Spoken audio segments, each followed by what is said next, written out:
तो अगर आपने किसी यूट्यूबर को अपना बाप बना के रखा है तो पहले ही दूर से राम राम, लेकिन अगर आप यूट्यूब में मजे के लिए आते हैं तो आपका स्वागत है। तो सबसे पहली अपडेट आ रही है समय रैना से। तो हाल ही में उसने एक यूजर की लिटरली लंका लगा दी। दरअसल आपने देखा होगा कि समय रैना की एक वीडियो बहुत ही वायरल जा रही है जिसमें वो कह रहे हैं कि जिसको भी पटाखे फोड़ना है वो फोड़े। तो उस पर एक यूजर श्याम कर इसको ट्रोल करता है कि समाज की नीति तब नहीं होती जब बुरे लोग बढ़ जाते हैं, बल्कि तब होती है जब अच्छे लोग बोलना बंद कर देते हैं। तो बस फिर क्या था, समय ने बोला अपनी जी मत जलाओ, पटाखे जलाओ। तो ये बंदा जो अभी तक समय रैना को अपॉर्चुनिस्टिक कह रहा था, वो खुद अपॉर्चुनिटी का फायदा उठाते हुए समय रैना की एक पुरानी ट्वीट का फोटो डालता है और कहता है कि ये देखो, जो कि पहले कहता था कि पटाखे नहीं फोड़ना चाहिए, आज बोल रहा है पटाखे फोड़ने के लिए। तो उस पर समय रैना रिप्लाई करते हुए कहता है, yes ideologies changes with time. I don't think ये बात आपको समझ में आएगी क्योंकि आप तब भी डैश थे और आज भी डैश हो। और हद तो तब हो गई जब समय रैना इसी की फोटो ट्विटर पे डाल देता है पटाखे फोड़ते हुए, और उसके बाद जो जनता इसको सपोर्ट कर रही थी लिटरली वो भी इसको गाली देने लगती है। तो खैर, आपकी क्या राय है इन जैसे लोगों के बारे में, कमेंट्स में बताइए। तो समय रैना की बात चली रही है तो बता दें कि आज ही उसका इंडिया गॉट टैलेंट का एपिसोड 9 आने वाला है, जिसके गेस्ट होंगे दीपिका लाल। और फिर समय रैना जनता से पूछता है कि अगला लेटेंट का जज किसको बनाया जाए। तो उस पर एक यूजर ने कहा अभिषेक उपमन्यु, जिस पर समय रैना कहता है कि जिस दिन वो तैयार हो गया आने के लिए वो मेरे सीजन का आखिरी एपिसोड होगा, क्योंकि फिर उस एपिसोड को कोई बीट नहीं कर पाएगा। फिर एक बंदा कहता है यूजी चहल, जिस पर समय रैना रिप्लाई करता है कि जब वो क्रिकेट नहीं खेल रहे होंगे तब बुलाऊंगा। पर समय रैना को शायद पता नहीं था कि युजवेंद्र चहल का किसी भी सीरीज में अभी नाम नहीं है। तो बस फिर क्या था, तुरंत ही यूजी भाई ने वीडियो कॉल कर अपना स्लॉट ही फिक्स कर लिया। क्या पता इसी बारे सेलेक्टर की नजर पड़ जाए। सॉरी। खैर, दिवाली पर हो रहे प्रोपेगेंडा के ऊपर बात कर ही रहे हैं तो लक्ष्य चौधरी ने भी एक पोस्ट डाला है कि पटाखे कुत्तों को दे आया, मिठाई और कपड़े गरीबों को दे दिया और पैसा भिखारी को, अब आराम से घर पे सो रहा हूँ, शुभ दिवाली। खैर, अगली अपडेट आ रही है मैस्टर्न से। तो हाल ही में उसने एक पोस्ट डाला था जिसमें वो कहता है कि मैं 2 नवंबर को बिहार जा रहा हूँ और अगर तुम लोग चाहते हो कि मैं मीटअप करूँ तो 15,000 रिप्लाई करो इस पर मुझे नहीं समझ में आ रहा कि इतना राव साहब घुमा, सॉरी मतलब मैक्सटर्न इतना घुमा फिरा के क्यों कह रहा है। सीधा बोलते मुझे मीटअप नहीं करना,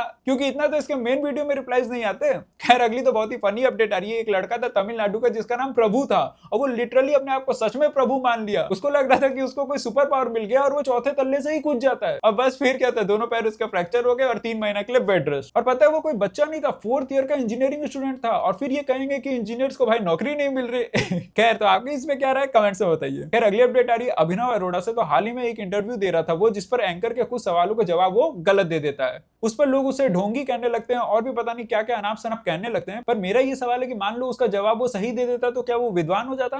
क्योंकि वो जो सवाल थे वो थोड़े सरल थे और उसका जवाब मुझे पता था, पर इसका ये मतलब तो नहीं ना कि मैं विद्वान हो गया और उसको नहीं पता था तो वो ढोंगी। क्योंकि दुनिया में भाई कोई भी ऐसा इंसान नहीं है जो ये कह सके कि मुझे किसी फील्ड का 100% ज्ञान है। हाँ, मैं मानता हूँ कि उसके सवाल थोड़े सरल थे, पर ये भी तो देखो कि ये सब 4-5 साल में उसके अंदर चेंजेस नहीं आए, बस 4-5 महीने में आए, जिसका मतलब है कि उसके अंदर वो चेंज आए नहीं, उसमें डाला गया है, वो भी उसके माँ बाप की वजह से। तो जो भी बोलना है उसके माँ बाप को बोलो। मैं अभी देख रहा था एक न्यूज चैनल में 4-5 लोग बैठकर उससे एक के बाद एक सवाल पूछ रहे हैं। भाई वो 10 साल का है, थोड़ा तो उसकी उम्र का ख्याल रखो। मान लो ये सब मेंटल टॉर्चर वो सह नहीं पाया और अगर वो कुछ गलत कर लेता है उसके बाद क्या होगा? तुम लोग तो टीआरपी के लिए फिर किसी और के पास पहुंच जाओगे, मगर उसकी जिंदगी तो गई ना। तो कम से कम उसके माँ बाप को टारगेट करो, उसको थोड़ा सा रहम करो भाई, तुम लोग सब टूट पड़े हो उसके पीछे। खैर, अगली अपडेट आ रही है अनबैश्ड राजपूत के बारे में। तो उसने एक पोस्ट डाला था जो कि मुझे लगता है सभी को सुनना चाहिए, जिस पर वो बताते हैं कि जब भी आप होली दिवाली जैसे त्योहारों पर सामान खरीद रहे होते हैं तो वो सब बातें आप ऑटो वाले या रिक्शा वाले लोग के सामने डिस्कस ना करें। कई बार उससे वो दुखी हो जाते हैं क्योंकि उनको लगता है कि वो अपने बच्चों के लिए ये सब नहीं कर पा रहे हैं। हालांकि सही तरीका तो ये है कि जो भी आपके पास है उसमें आपको खुश रहना चाहिए, पर अमूमन लोग ऐसे नहीं होते हैं। फिर ये कहते हैं कि जो भी आपके घर में काम करते हैं उन लोग को भी मिठाई वगैरह ये सब देना चाहिए ताकि उन लोग की भी दिवाली अच्छी मन सके। और जो भी ऑफिस वगैरह में काम कर रहे हैं तो अगर उनको कोई दिवाली की गिफ्ट मिल रही है तो खासकर उन लोग के सामने वो शेयर ना करें ये सब बात, जो कि बेरोजगार हैं या तो जिनके ऑफिस से कुछ नहीं मिला हो। तो आप लोग इसमें से क्या क्या फॉलो करते हैं कमेंट्स में बताइएगा। खैर, अगली अपडेट आ रही है बॉलीवुड से। तो उसमें एक मूवी आई थी लेडी किलर, उसके भाई केवल 500 टिकट बिके थे पूरे इंडिया में। और आपको पता है कोई भी ओटीटी प्लेटफॉर्म भी उसको लेने से रिजेक्ट कर दिया।